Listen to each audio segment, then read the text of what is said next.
Good morning, fellow students and Professor Brooks. I pray that you're having a blessed Monday morning. Uh, my name's Larry Case, and this is my video book review on The Soul Winner by Charles Spurgeon. I'd like to tell you a little bit about this wonderful book, but first I want to tell you a little bit about its author. Charles Haddon Spurgeon was born on June 19th, 1834, in Kelvedon, England, and he died on January 31st, 1892, in Benton, France. Charles Spurgeon was married to Susanna Spurgeon, and they had two sons, Charles Jr. and Thomas. Charles was the son of John and Eliza Spurgeon. Spurgeon's parents, John and Eliza, provided a Christian home for Charles to grow up in, and was rich in daily devotions and had morning and evening prayer times. Spurgeon's father was actually a Puritan preacher. Due to some family hardships, Charles went to live with his grandfather, who was also a pastor of an independent congregational church there in England.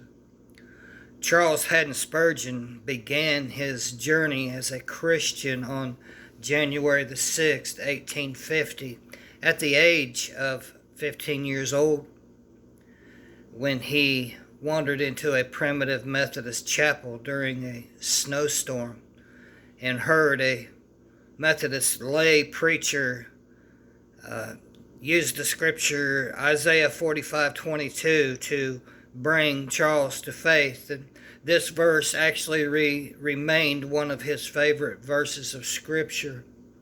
It was only a year after that Charles Spurgeon became a preacher and was actually known as the Prince of Preachers. Charles became the pastor of the new Park Street Chapel church that later became the Metropolitan Tabernacle. Charles Spurgeon preached over 600 times before he was 20 years old. Charles's sermons sold about 20,000 copies a week and were translated into more than 20 different languages. Today, his sermons fill 63 volumes, which is the largest set of books by any single author. Charles Spurgeon was a truth-driven preacher. The truth that drove him was Bible truth, the salvation through Jesus Christ. Charles Spurgeon was also a soul-winning preacher. Not a week went by that souls were not saved. As he preached, his elders and himself would watch for the souls in the crowd. He called them hunting dogs, actually, ready to pick up a wounded bird.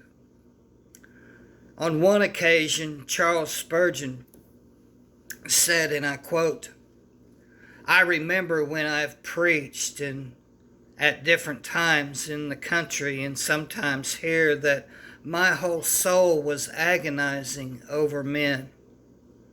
Every nerve in my body has been strained, and I could have wept my very being out of my eyes and carried my whole frame away in a flood of tears if I could but win souls."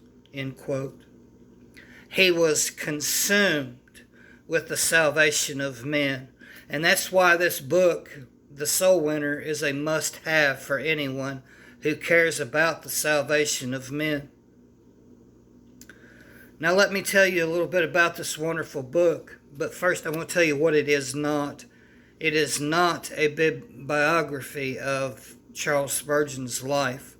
Soul Winner is a compilation of lectures and sermons that were taught to up-and-coming pastors and lay leaders that attended the pastor's college that actually Charles Spurgeon founded. which I found that amazing because it is a known fact that Charles Spurgeon had no formal education.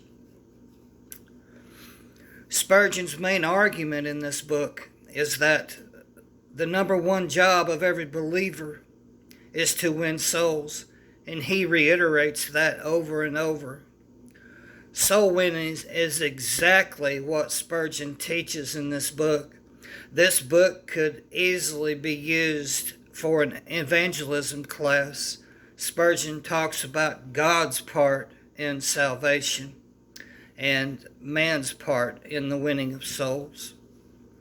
What it means to win a soul, obstacles to soul winning. There are lessons, edited sermons that were taught again by pastors and lay leaders on how to be a soul winner, the cost of soul winning, how to encourage a soul winner, even warnings about soul winning.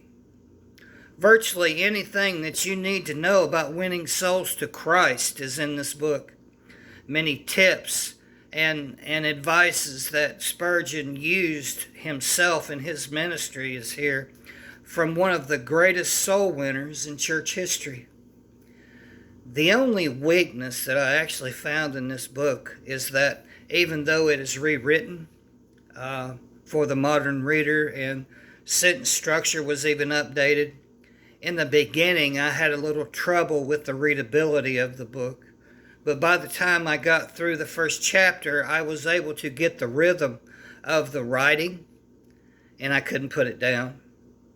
Also, since the book is about one subject, evangelism, there are certain parts that become repetitive, but that is to be expected since, like I said, this is one subject, evangelism. Christian pastor, lay leader, be ready to be challenged, convicted, and educated in evangelism by one of the greatest soul winners of the 18th century. This book has had a profound impact on my life as a pastor. I was convicted and challenged and reminded of the importance of soul winning. You know, that's what Matthew 28:19 and 20 tells us. And that is where the business of soul winning started, as we know. But this book, you need, if you have not read it, you need to put it on your need to read list because it is a wonderful book. Thank you for listening, and I hope you have a good rest of your day. God bless.